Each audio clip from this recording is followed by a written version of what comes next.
Welcome to Mom and Real Hard, the show where moms get real and tell the truth about life after kids. We're talking real life, real mess, real laughs, and the stuff moms are thinking but don't always say out loud. I'm your host, Candace, and I'm here for the chaos, the comedy, and the moments that somehow make it all worthwhile. So grab your coffee or whatever's getting you through today, take a deep breath, and let's get momming real hard.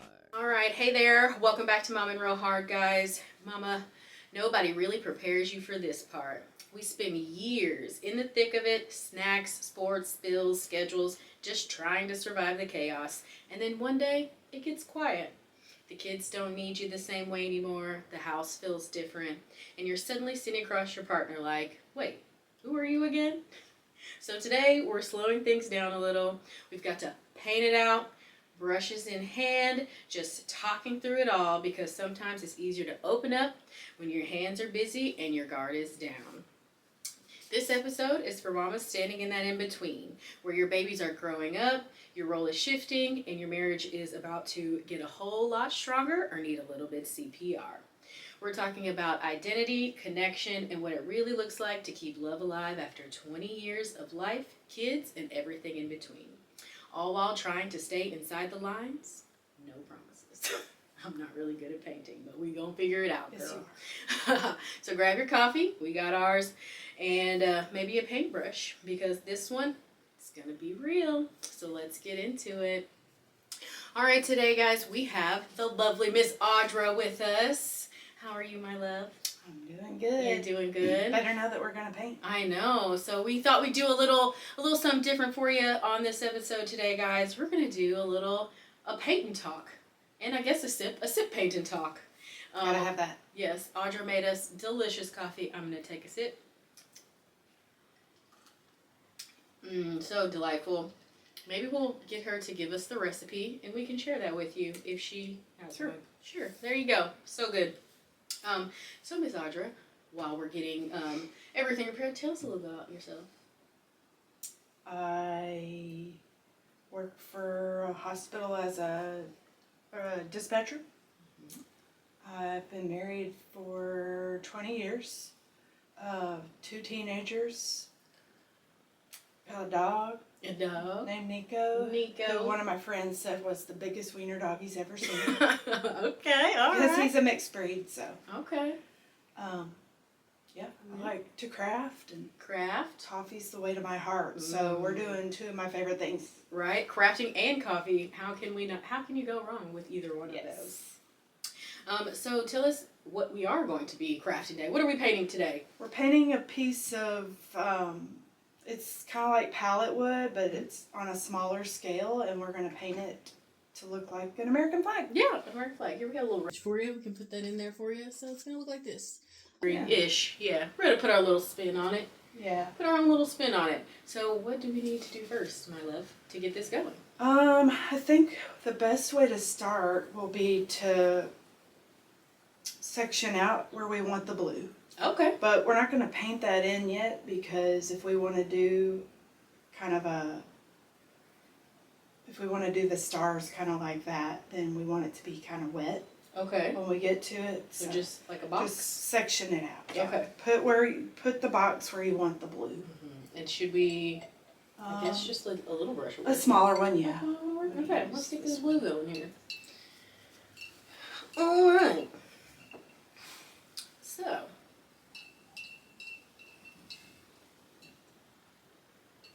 Let's see, here's a real outline. I'm not the best at this, guys, so y'all are going to have to bear with me. You love painting. I do love painting. I'm just not. And I remembered that.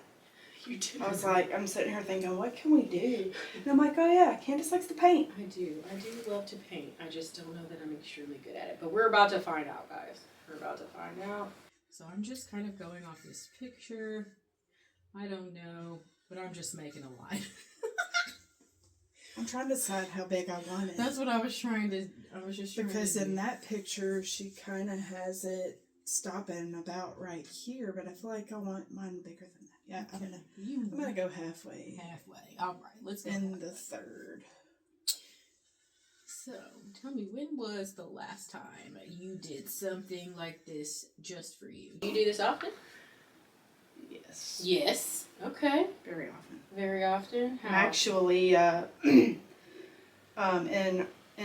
a group of friends that I have, I've sparked a craft bug in their butts Okay. too. So we do it a lot together. And one of my other friends, that's almost the only thing we do together because it's so fun. But we craft.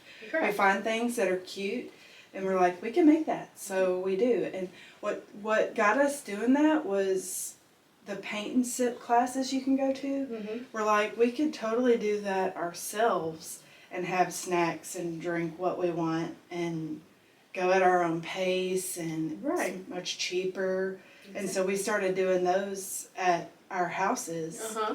And then that's developed us into other crafts.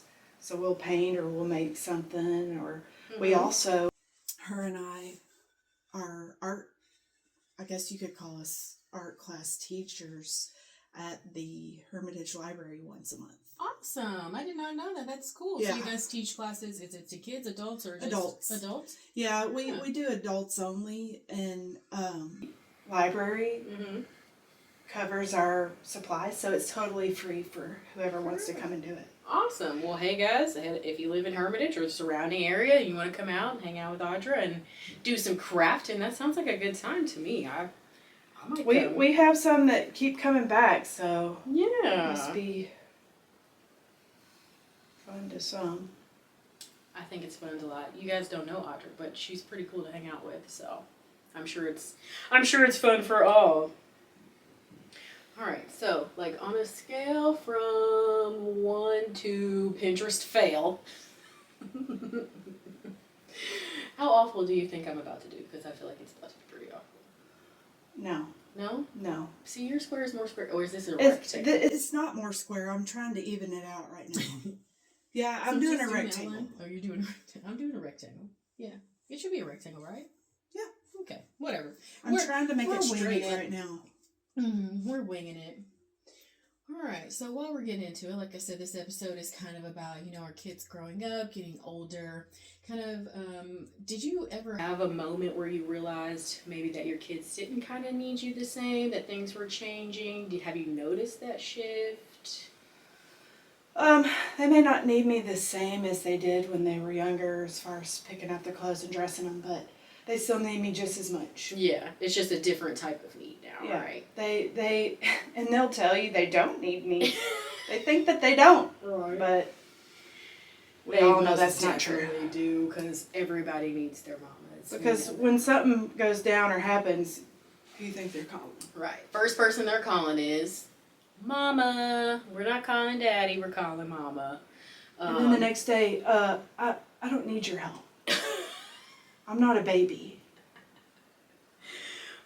So with that, kind of go into like the emotions with that. Was it more did you ever feel like a heartbreak, like, oh, it's so sad, or just because like you said, they're not babies, they don't need you anymore, but they're becoming little humans. There's things I miss about that, but I'm not like the typical mom who's like, oh, I'm so sad, I wish they were babies again, I want more babies. No. We're glad they're becoming independent humans. There are other challenges that come with that. Yeah. But I'm sad that they don't crawl up and snuggle me on the couch anymore and stuff like that. But I don't think that I've had, and maybe that's coming. Maybe I just haven't gotten to the point where I'm sad about it. But it hasn't really happened for me yet because they still live with me. Right. Need me just as much. Because Skylar she's going to college, right? She's in college. She's in college, but she's still living at home. Mm-hmm. Okay. And then Logan is a senior? He's a junior. Junior. He's about to finish his 11th grade year, and then he'll be a senior. Okay. Now, I will say this. When we went to Skylar's high school graduation, I was like, I'm not going to cry. I don't cry. I'm not a crier, okay? It's sad, but it's also awesome, and I'm just looking forward to seeing her graduate. Yeah, that was unexpected. You cried? I hit it, but yes. Yeah. Like, there was just, I can't remember at what moment it was watching all that go down, but like a rush of emotions all of a sudden, and I'm like, ooh, why? Why is this happening? Why are my eyes tearing up? This is weird. This is weird. Is there anything that you've experienced so far that like you wish someone would have warned you about this stage of your life? No, I mean, it's a lot of the time very scary and hard to navigate certain situations, but nobody can prepare you for that. Yeah. There's not a handbook for how you deal with it. You just gotta deal with it the best that you can. Right. And it's good that you have Casey to lean on. You guys can do that together. And I don't think I'd be able to do it alone. yeah. You think having him as the big support system, someone to lean on. A lot of people don't, have that, unfortunately, and that's kind of one of the things we wanted to start with this, so we can create a little bit more of community around people that don't have a partner or a support system that can really rally, because it does, like we've been saying, every time it takes a village. Even if your village is just one other single person, not saying that yours is, but it really does take a village to keep this world going, girl. Definitely. All right, so now that we have our blue outline, what are we doing? I think I'm gonna start filling in the red and white. Okay. And Is white is first, yeah? I never yeah. looked at that. Is that way on the flag too? Which start? Is it red or white that goes first? It's white, yeah. We don't need the lessons. answer to that. I don't know. We're gonna just go off the picture. White's first. We're going with white first. Hopefully, yeah.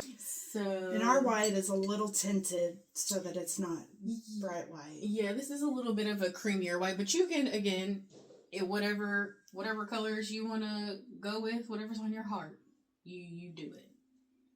You just do it. So getting back into like your kids and things of that nature. So when they started kind of meeting you differently, was there an identity shift, or did you start feeling like you could start participating in more things like this for yourself because they were becoming more independent? I have noticed that they are a lot more self-sufficient now, and I can leave them at home and go do something if I need to. And right. They can at least make ramen noodles or something, or bowls of cereal. I still try to make sure there's food there that is easy enough if I'm not there and they need something to eat. But yeah, it's probably been in the last couple of years where I've felt at least more comfortable leaving the youngest one home alone by himself. But not for very long. Yeah. Not for very long periods of time. We did that this past weekend. Last weekend we went camping, and neither of the kids went with us because they both work and stuff, and they wanted to stay back and work, which is fine, but I was like, okay, this will be a good test. Right. Luckily, we were only 20-something minutes away. So if anything happened, you were very close by. But I've learned that I don't know if I feel super comfortable with that. Even if I'm 20 minutes away. Yeah, I think that's a lot, especially a lot of us moms don't feel comfortable leaving them at home. I would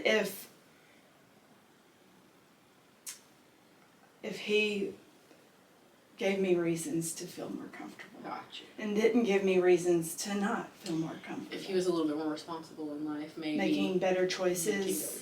Gotcha. So it depends on, for you, it depends on the child, because I'm assuming with Skylar, you are a little bit more, you kind of... There's still that worry of, are they going to forget to turn the stove off? Or if they're using the stove, is there a paper towel too close? There are still, Yeah. But yeah, she's a little less likely to burn the house down. high maintenance. Yes. I mean, that child has thought it was a good idea to set off firecrackers in my freaking basement. Oh my goodness. He doesn't do stuff like that anymore, but yeah. Well, also, the boys. I don't even want to talk about. Where do they come up with the ideas of the stuff that they do? I don't know. Tell We're you about what. to go into middle school, and I am just so incredibly worried because I don't know how to navigate it. It's a whole different beast, I feel like. They're growing up. They're going through, like, puberty. My child has, like, underarm hair. What are we doing? And now his armpits stink, Oh too, my right? God, they're so stinky. You're just like, I love y'all boys, but y'all stink so bad. And I tell them all the time, did you put your deodorant on? Yes, Mom. I'm like, but did you? Because I don't feel like you did. And I need you to go get another coat. I'm like, I love you, but my Lord, they are stinky. So during this, it's a really interesting shift because you don't really know how to navigate the new questions. Like, how do you talk to your kids about the hard things? Like, Brock asked me the other day about where babies come from, and that's like the first time that's ever come up before. well, some of those conversations I had to have and some I didn't. I was totally preparing to tell my daughter about becoming a woman. Mm-hmm. And so I'm like, okay, this is what I'm going to say. I prepared myself. Right. So I sat down and I'm like, so I was going to talk to you about something. And I kind of led into the conversation. She's like, oh, I already know. Riley told me, which is her cousin. I was like, well, good. My job is done. Right. I do you got any questions? Yep. Okay, you don't? Then No. there we are. Yeah, Riley told me. Like, so you know everything. But see, that's also what I'm afraid of, because what are they telling each other? Well, Because that's a whole other story. Because who told them and what did they tell them? I don't know. I think that's our biggest roadblock in trying to navigate being a mom is dealing with stuff they're exposed to outside the house because you can't control. You cannot control anything they're exposed to. And let me tell you what, these kids, even in elementary school, but as they get older, they're vicious. Oh yes. Oh my gosh, these kids are so mean, and there's so many there's wild things. So we don't do YouTube for the kids at all, and we don't even do YouTube Kids. And I'm gonna tell you the reason why. So I need some more white. I'm gonna still some. Yeah, we're gonna need some more. Yeah. But, so Lyric loves Elmo, Cookie Monster, Sesame Street, all of those things. And one day he was watching Elmo and Cookie Monster videos. Well, I monitor what they watch, obviously, because, I want to make sure they're not watching craziness. And so I looked over and I noticed that it's Cookie Monster sitting on the toilet with a spoon and a lighter, like, cooking his cookie dough. And I'm like, word. Absolutely not. No, sir. I snatched that so quickly. He had no clue.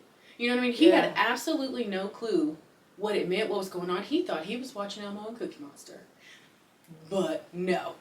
So, you cannot control what they're exposed to, and that's just so scary to me. And going into middle school, they start doing other things, and the older kid, it's very worrying to me. It's not even just what they're gonna be exposed to like that. It's how mean they are to each other. That always scared me to death because you don't gotta just worry about them not, hanging out with the wrong crowd. You gotta worry about somebody doing something to them. Yeah, bullying them, being mean. We experienced a lot of bullying in Lyric's old school, partially the reason why we moved here. And let me tell you what, it took everything in my being to not lose my mind. Yeah. I'm telling you, emotional intelligence had to kick in so that I didn't end up in jail, girl. I'm telling you. It was just a very bad situation. Yeah. And I don't understand. There's so many of these kids that are dying by suicide and, because of bullies. And why? That number's higher than ever. Why? Why should our babies have to deal with this at school? They just want to go to school to learn and play and grow and have fun. And, I know these bullies are dealing with other things and are probably getting treated the same way at home. And, I wish that they had other resources at school to help them and help parents deal with, issues so they don't turn out like that. But it just, kids are so mean. And that scares me. It does. But I just try to breathe so much life into both the boys, and kindness, and hopefully that lets them know that they are so loved, at least by us and everybody around them, that they have the support, as much support as they can.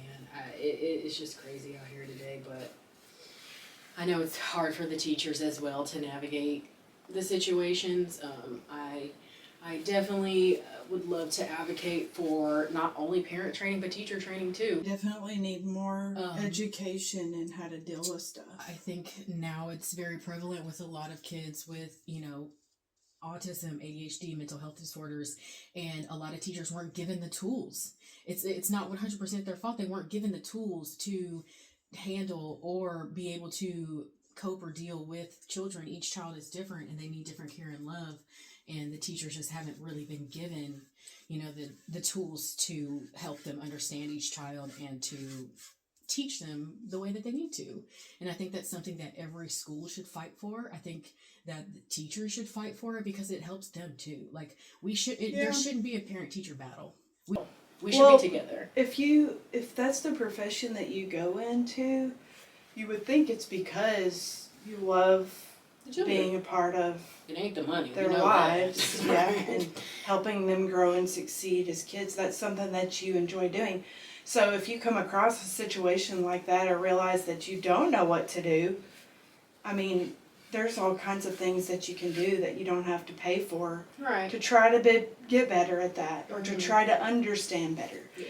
And I don't know if nobody thinks about that, but I just know from experience that a lot of the situations that we faced with one of my kids in high school, well, really from elementary school on, I learned that you're right, they don't know how to deal with it. But it's like, well, if you realize that, then you shouldn't need somebody else to tell you that you need to go and figure it out, Yeah. But they don't know how to handle certain situations. And in that case, if you're truly passionate about helping kids, then look it up, research it. Yeah, I mean, research researching it is free. And please, when you hear, I think that our teachers are so amazing. I think they do wonders. They're literally taking care of our kids while we're working at home every day, and I am 100% on their side and in their corner, but I definitely 100% agree with that. If you have a child in your classroom that has special needs or that needs just a little bit of extra help them. They need you. You know what I mean? They're here. They're not doing it on purpose. Most of them are not just purposely bad. Yes, there are some bad seeds out there. It's just, that is what it is. But take the steps, take the tools. If you want some resources, reach out to the parents and say, hey, what is something you do at home? We have a lot of, I will say that a lot of the schools for me, when it came to Lyric himself, they would do that. What are some of the things that, work for you at home? Give us some of the reward options you do, that type of thing. Kind of include me so that we could kind of make a plan together, as opposed to just letting him be wild all the time and then it blowing up into a situation that it didn't ever need to be. You know what I mean? Well, and I will say that they did that often with me. They asked me, what do I do at home? But it's a different environment at home. Yeah, that's true. And I can only give them suggestions for what works in situations that happen at home. Mm-hmm. But most of the stuff that he was getting in trouble for or having an issue with was involved other kids. Right. So, I mean, right. And he with Logan, like his struggles, they were triggered by other people a lot of the time. So it's like, that may happen at home sometimes too, but it really not isn't the same. Yeah, not the same way. I definitely get that. It's definitely not the same environment, so you can't deal with it the same way.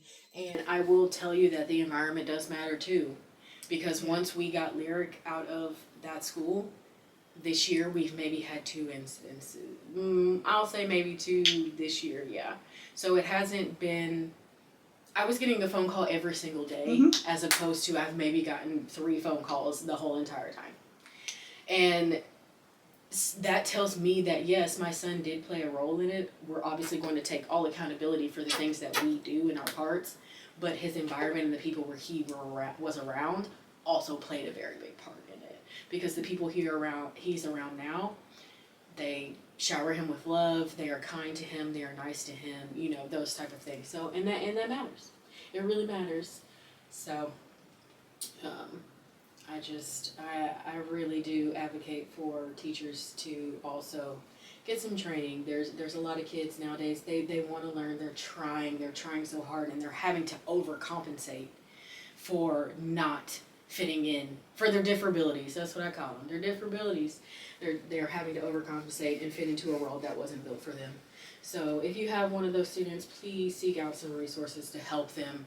I know it can be challenging. We deal with it all day, all night at home. So trust me, we know our kids. We get it. We understand. But we need you to be on our team too, man. We need to be a team.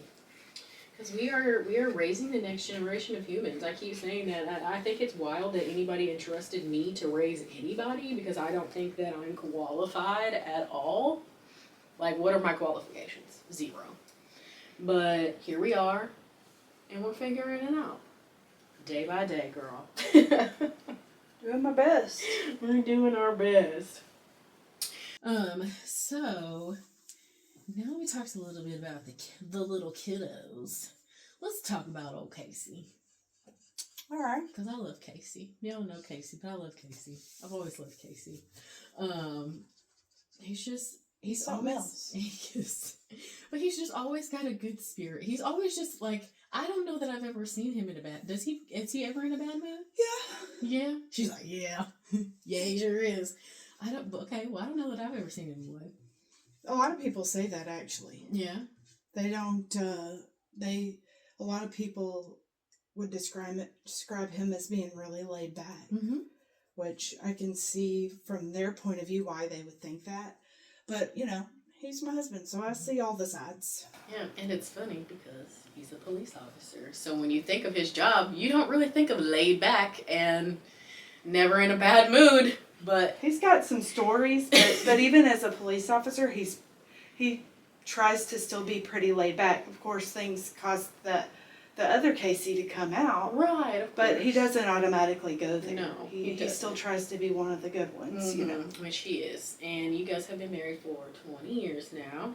So what's think? What, do you know your anniversary? Ooh, is this a good one? Am I gonna, Casey, do you know your anniversary? He knows it better than I do. Dun dun dun. Casey, chime in with the anniversary. We gotta know what the date is. Somebody tell us. I know the date. But you don't know the year? I know the date. That's all that matters. We'll take that. That's all that matters. That's all that matters. I'm trying to remember the date right now. Mm-hmm. So since because you and Casey, like we were talking a little bit earlier before, you guys have always been very much in love. And if you know Audra, you know how much she adores Casey, and you can tell that the feeling is very mutual whenever you are around them. So I don't know that a lot of shift or change has happened, but since the kids have started kind of moving on and moving out, have you noticed a sense of a change in your relationship? Are you able to connect more now? Do you have more time for each other? We don't have more time for each other because pretty much since we've been married, we've had opposite schedules. Gotcha. Because he works nights, right? Yeah. He at least has one day off that I have off now. But okay. That's been 10 years in the making. Gotcha. So we finally get one day, you know. So you guys spend that day together? Most of the time. Date night? Yeah, I mean, we don't really necessarily go on dates, but we're together, yeah.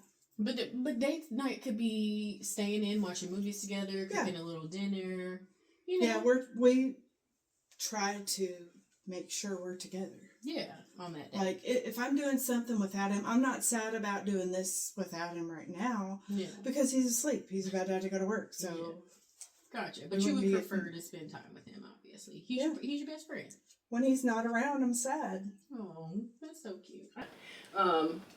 I think that's really important to have someone that you just enjoy their company and like actually enjoy them being with you regardless of what you're doing. And it don't feel right when he's not with me. No. Because a lot of the times, especially before we had the Saturdays off together, I basically felt like I was doing stuff solo all the time, which I was, but it just didn't feel right when I'd go to do stuff like Easter Sunday with my family and he's not there, or going somewhere fun with our friends, and it don't feel right when he's not there.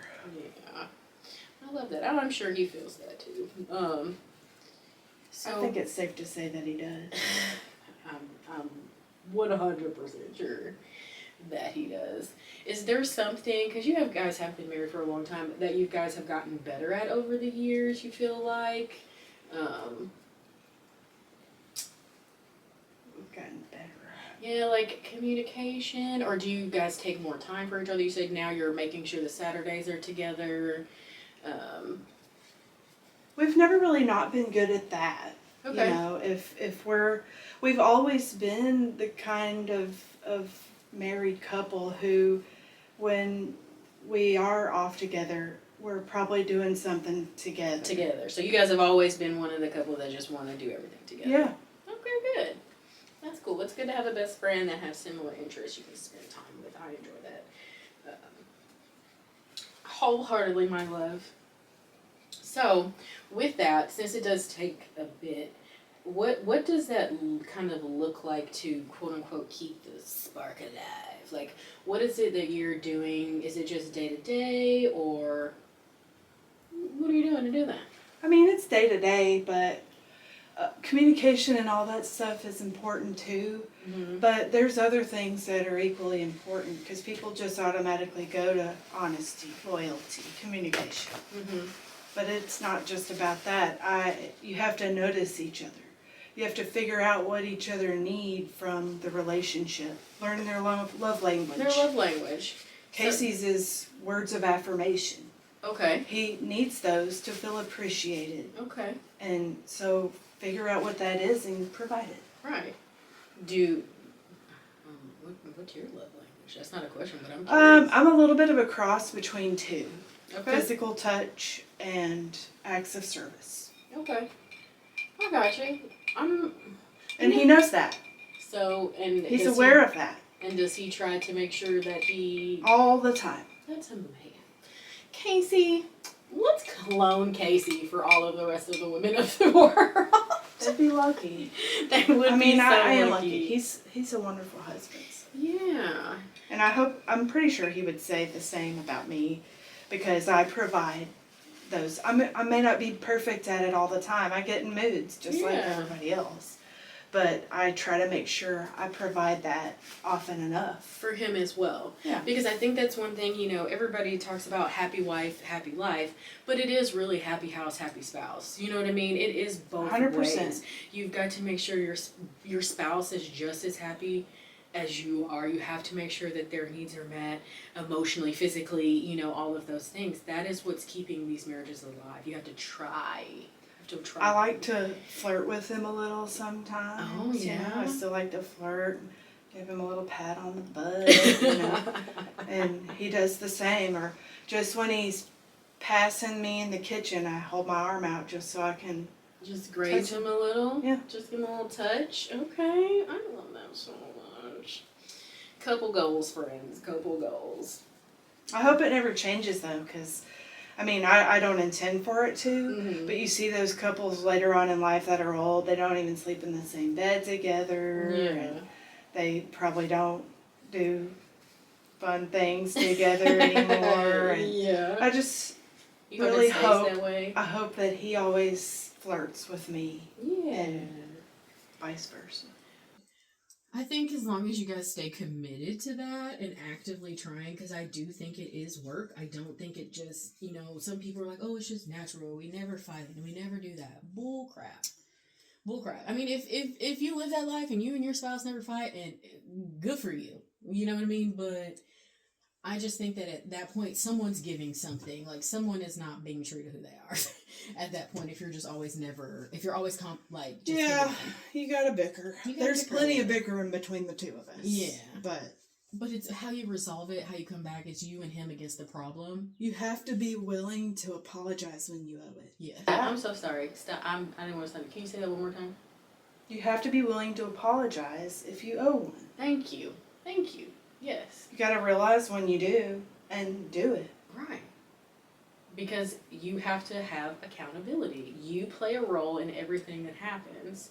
And so you have to, if you have wronged someone, you have to give them that apology too. You can't always expect them to just be like, meh. And that's one thing I've gotten better at. Yeah. Is I am better at noticing when I'm being a big butthole. And I'll go to him. I might be like, I want to be a butthole for a little longer, and I'll keep doing it for a minute. Uh-huh. And then finally I'm like, look, I know I was being a super butthole, and I'm sorry. I'm just having a bad attitude. Yeah, I'm just in a bad mood today. Communication, just letting your partner know, like, don't ice them out, don't ghost them. That's one thing I'm trying to work on, communication, emotional intelligence, especially in my relationship. It's hard. It's hard when you speak different languages or you have different local languages to kind of figure out that communication, but it is key. I had to break down a conversation me and Travis had the other day, and he thought that I was he thought I was insulting him maybe or trying to down him, but I had to break it down and I was like, no, I'm so sorry. I apologize if that's what you thought. Mm-hmm. But here is actually what it is. Like, here's my reason. And then he's like, oh, okay, now I get it, now I understand. So it's not always about what you're saying, it's kind of sometimes how you say it too. Mm-hmm. But if you do say something, apologize. If you're wrong, you're wrong. Admit it and move on. I think that's really important. I love that. So we talked a little bit about, you said you don't do date nights.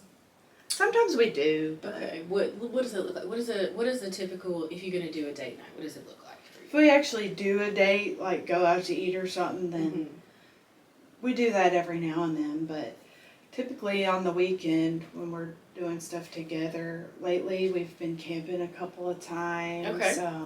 We're a lot of the times hanging out with our group of friends, just farting around, and we love to karaoke. They are a karaoke group. Okay, what's your go-to karaoke song?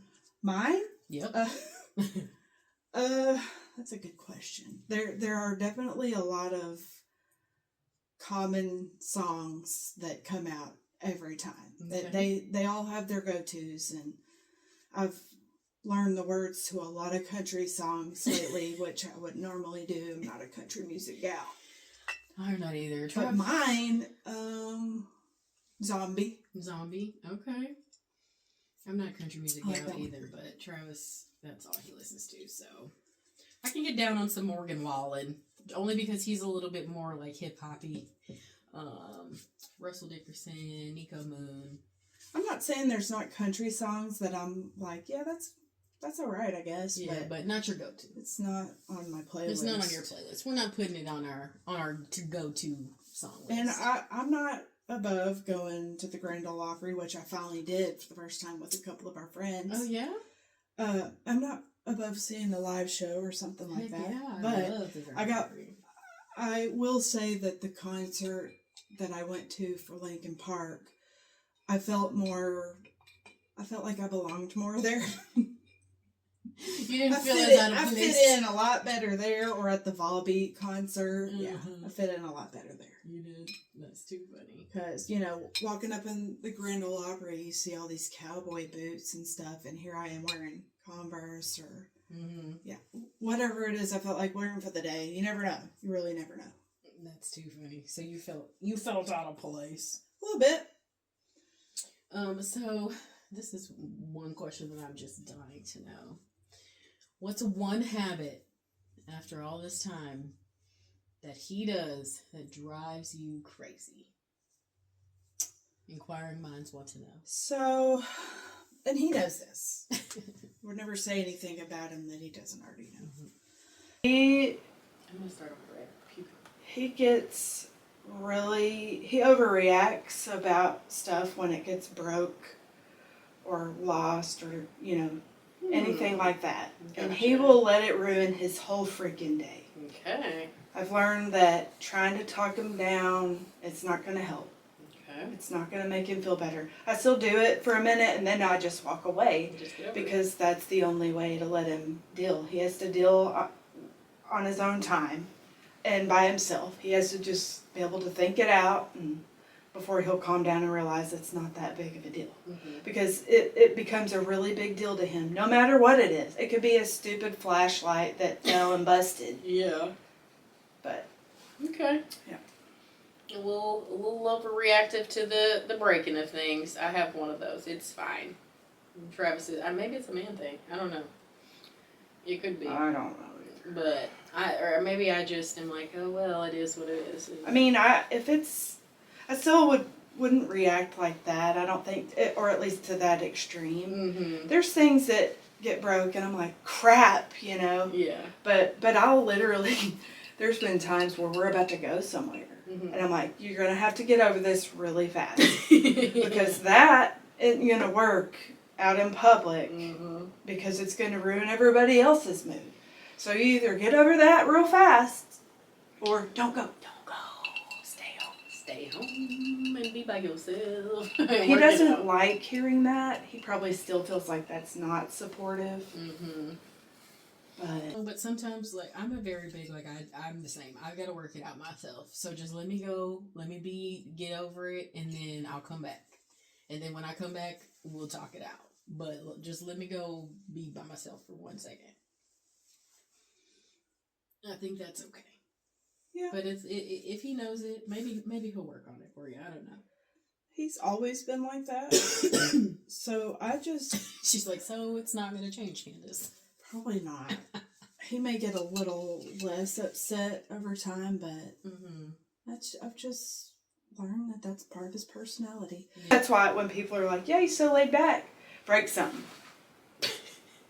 Take something of his and break it. So what you're saying, next time I come to your house, We're gonna you want to test see it that out. side of him. That's all you got to do. That's how I gotta bring. I mean, the kids, we have a pool table downstairs, and Logan's friends will come over, and as soon as he hears those balls being racked on the table, he's down there. Telling him, don't do this, don't do this, don't you touch do my this. pool table. If I see him heading that way, I'm like, don't do it. Don't go down there. But it doesn't work. He does it anyway. Oh my god. So do you have an alternate nickname for that Casey? No, but maybe he needs one. Because I've never thought about that, but that'd be great. Because I can be like, I can call that name and be like, don't do it. Don't let him out. So if you ever hear me say Travis is Travis's alter ego. Okay. When he's tripping, he's Travis. So I'm like, look, Travis, I need you to bring Travis back because I don't like Travis right now. Now that that's an idea, maybe one will come to me. I'm You gonna let just me let know. that come to me naturally. Yep. But now that it's out there, maybe one will pop up one day. And I'll as be soon like, as it does, please text me Yep. and let me know what it is because I'm dying to know. Next time I come to your house, we're gonna break something and then we can figure out what Casey's alter ego is. yeah, I might need help with that. For all these years, After all these years. it's gonna have to be a good one. Oh yeah, definitely. So what do you say would be one thing you appreciate about him more now than you did in the beginning? I definitely have developed more love for him over time. Mm-hmm. I mean, I've always loved him, or I wouldn't have married him. Right. But it has gotten stronger over time. Mm-hmm. I don't know if there's one thing that I can think of right now that I love more, except for all of it. Right.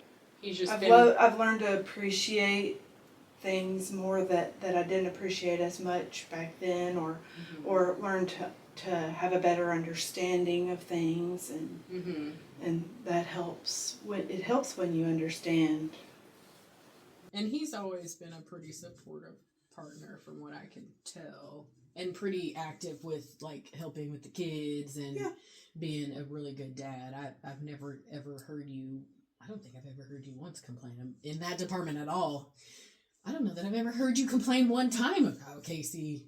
If I did, it was probably something. It was something, yeah, like some little petty thing, Yeah. but like in actual, like real life stuff, no. Like, so. Well, and that's one reason is because that's truly how I feel. Mm-hmm. But another reason is because you can't talk about your spouse like that. You protect your marriage in public, Yeah. and you talk about it in private. Yeah. I am a very, You have very their big- back. Yes.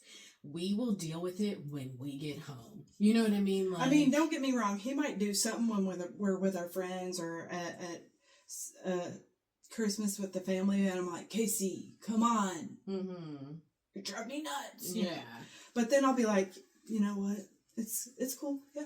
Right. Exactly. I try to button that up because he doesn't deserve that Right. out of me. He deserves to have a wife who supports him and has his back whether he's there or not. Mm-hmm. I agree with that. I really like that. I definitely think, like I said, we 100% always support our spouse in public and then talk about it in private. All of our private details are not given to any Tom, Dick, Harry. No, You if they're know. given out, it's because you're needing to talk it out with somebody. Right. One person, One. not a group of people. No, exactly. I think that's one thing that people mess up a lot. They talk poorly about their spouse in public in front of everybody, or, you know, say negative things, and then they wonder why people think negatively of them. Well, you're spreading all these negative things around about them. You're telling me all these negative things about them. What else am I supposed to think?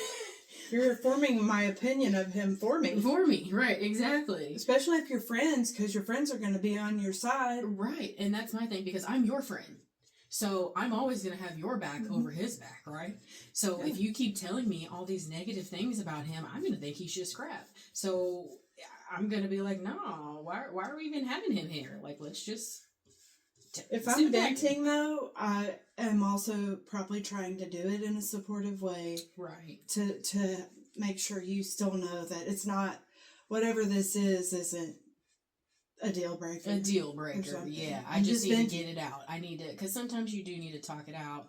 But really, he still never really is doing anything that would warrant me to vent about something that is concerning. You know what I'm Right, saying? exactly. Never. That would cause you to even question whether you were, wanting to be there. So, yeah, most definitely. I get that.